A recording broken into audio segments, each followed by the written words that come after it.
Salve, salve família vascaína, tô na área para mais um videozinho. Se você está chegando pela primeira vez aqui e não me conhece, muito prazer, meu nome é Eduardo Júnior. Já peço que você se inscreva no canal, nesse botãozinho vermelho aí, tá vendo? Só dá uma clicadinha aí que a gente está com a meta de chegar a 1000 inscritos, então conto com a sua ajuda. Uma outra coisa que ajuda a gente bastante é você deixar seu like no vídeo, que isso divulga, ajuda a divulgar nossos vídeos aí no YouTube, tá? E ativa o sininho para toda vez que eu postar vídeo você receber as notificações. Então, esse vídeo de hoje eu vou opinar sobre uma coisa interessante, né? Que eu estava num grupo de WhatsApp, eu estou em vários, né?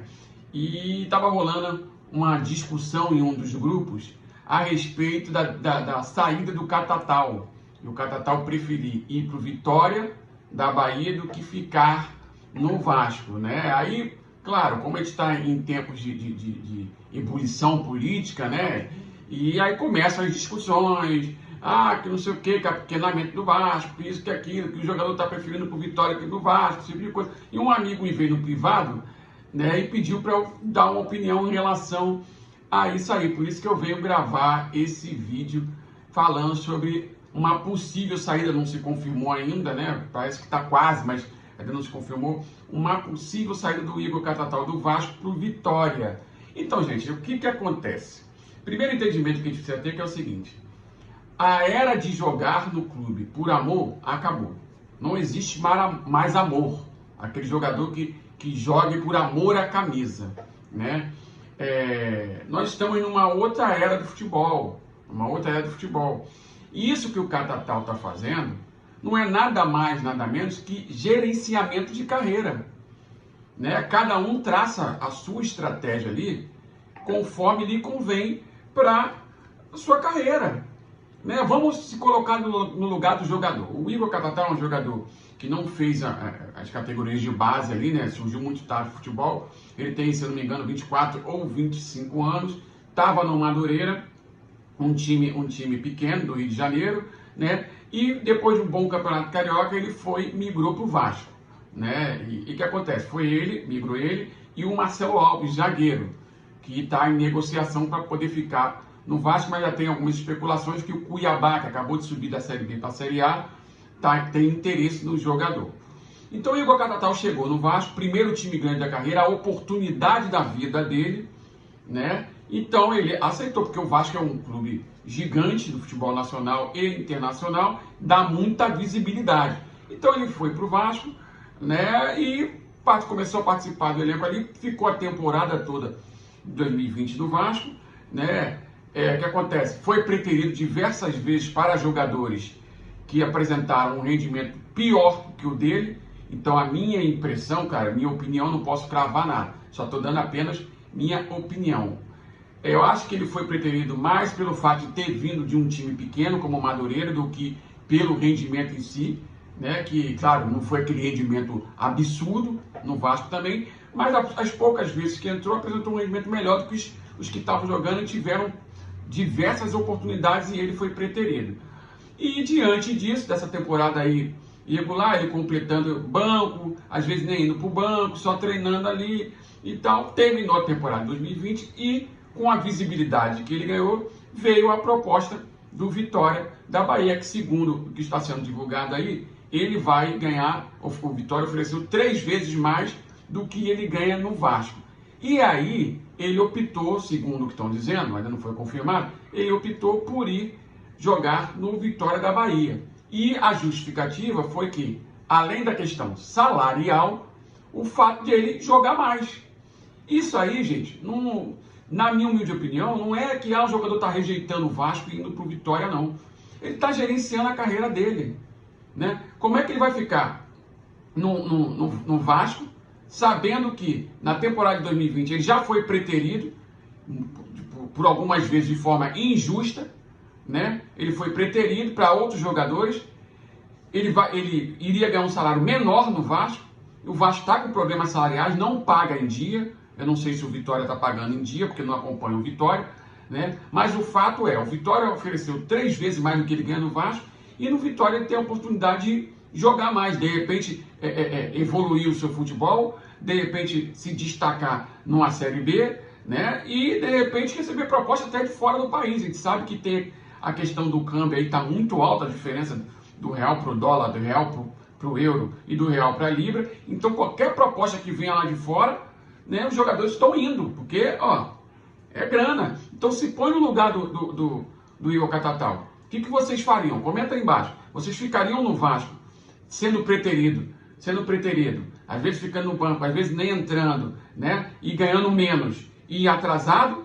Ou você sairia do Vasco, iria para um clube menor, ganhando 3 vezes mais e jogando mais, com a possibilidade de repente se destacar e receber até uma proposta de fora? O que vocês fariam? Comenta aí embaixo, vamos debater. Quer ver um outro exemplo? O próprio Raul. Raul é um jogador que segundo foi de forma divulgada na época, que ele era vascaíno, saiu do Ceará, né, veio para o Vasco, jogou a temporada para o Vasco ali, teve seus altos e baixos, né, um jogador que tem suas deficiências, mas também tem sua qualidade. No time de 2019 terminou como titular, né, meio campo, se eu não me engano era ele, Guarim e Marcos Júnior, com Rossi, Marrone e Ribamar no ataque. Terminou como titular, se valorizou, né, até que veio a questão da renovação de contrato, o jogador insatisfeito, porque achava que merecia uma valorização maior pelo que ele apresentou, e veio a proposta do Bragantino, e o jogador deixou bem claro que não queria ficar no Vasco e queria ir para o Bragantino. Então a torcida se posicionou, né, contra o jogador, contra a diretoria da época, falando, é um absurdo perder jogador para o Bragantino. Só que, gente, nós devemos lembrar o seguinte, que o Bragantino está com um projeto do Red Bull, né, como os investidores de fora aí, e não é só o Bragantino.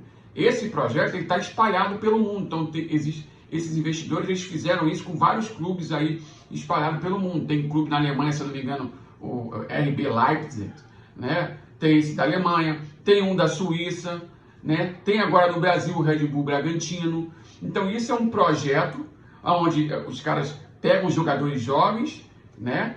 E os jogadores se destacam, eles vendem para poder lucrar. Tá acontecendo isso, sabe com quem?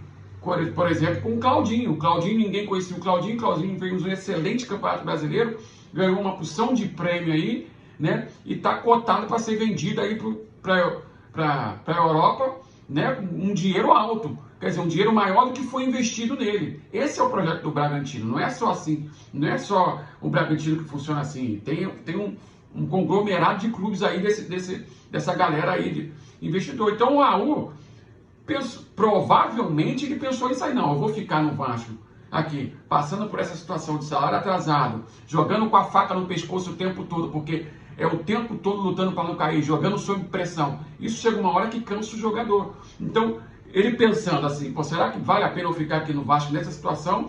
Ou eu vou para o Bragantino, para esse projeto aí, que se eu me destacar lá, eu posso ir para a Europa. E aí? E recebendo em dia.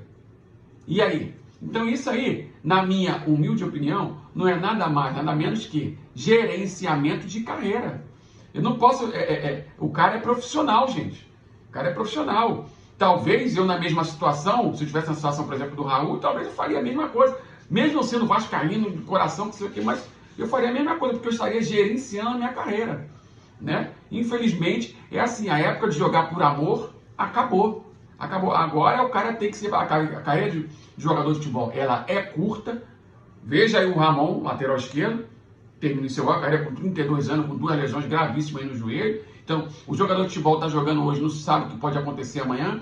A carreira é curtíssima, então ele tem que gerenciar a carreira dele da melhor maneira possível, já que o jogador de futebol tem um salário muito acima do padrão de normalidade da sociedade, né? E atrás dele, ele é o pilar financeiro de toda uma estrutura familiar. Então ele tem que saber gerenciar a carreira da melhor maneira possível. Quer ver? Vou dar mais 2 exemplos aqui.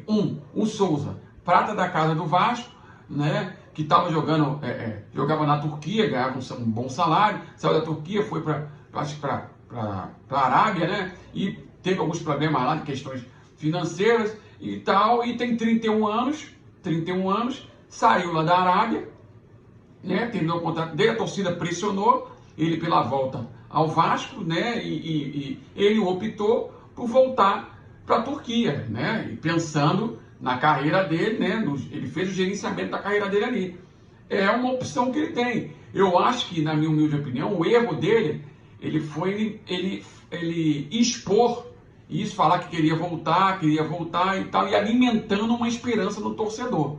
A gente sabe que está num momento no país de extremista, né?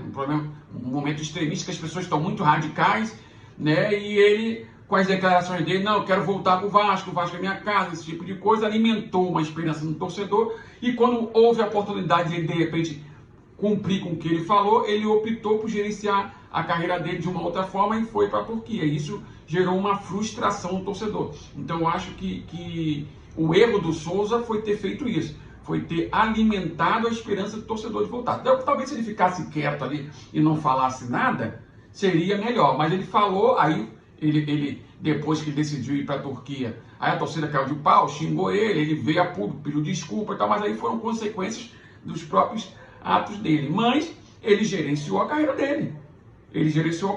Euro altíssimo na casa dos 6, quase 7 reais, né? Então, tipo, ele voltando aqui, se ele optasse por voltar para o Vasco aqui, num time ruim, né? Ele sabe que a carga de pressão ia cair toda em cima dele pela expectativa dele ser um prato da casa, de ser um jogador que vem de fora, né? Então a responsabilidade ia cair mais nas costas dele, né? Ele poderia ganhar seus 300 mil reais aqui, exemplo, mas pagamento não em dia, né? 300 mil reais de 3 em 3 meses.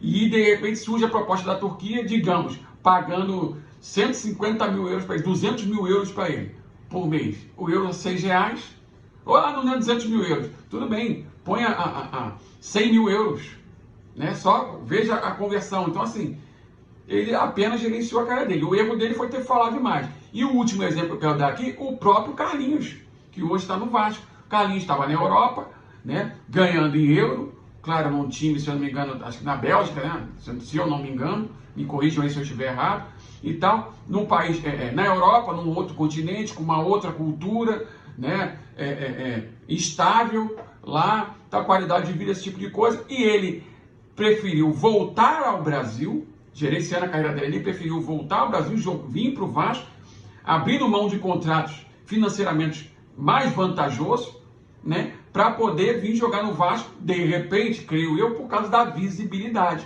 E isso também é uma forma de gerenciar a carreira. Você dá 2 passos para trás, para dar 5 passos para trás, para dar 50 para frente. Então, assim, ele optou por ganhar menos no Vasco, mas ter uma visibilidade maior.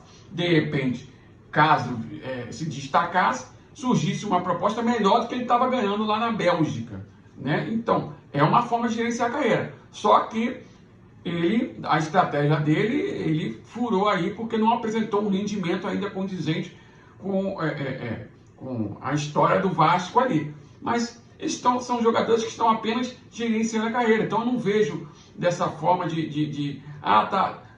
o jogador está deixando de ir para o Vasco para ir para um time pequeno. A mesma coisa do Rossi, por exemplo, né? Que o Rossi optou por ganhar em dia no Bahia. Normal, tem jogador que tem uma tolerância menor a atraso salarial. Então isso tudo tem que ser analisado. Essa questão de peso de camisa, claro, que influencia em algumas situações, né, mas não é o determinante não. Já foi. Agora, na minha humilde opinião, existem uma série de variáveis aí que os jogadores levam em consideração para tomar a decisão de assinar com um clube ou não. Essa é a minha opinião aí em relação a isso. Qual é a de vocês? Comenta aí embaixo, vamos debater sobre isso. Vai passar na tela nossas redes sociais, se inscreve lá para a gente bater um papo. Aproveito também para pedir você que se inscreva no canal, nesse botãozinho vermelho aí, que a gente está com a meta de atingir 1000 inscritos. Então peço a sua ajuda, deixe seu like no vídeo, ative o sininho para toda vez que eu postar vídeo você receber as notificações. Um abraço e até o próximo vídeo. Valeu!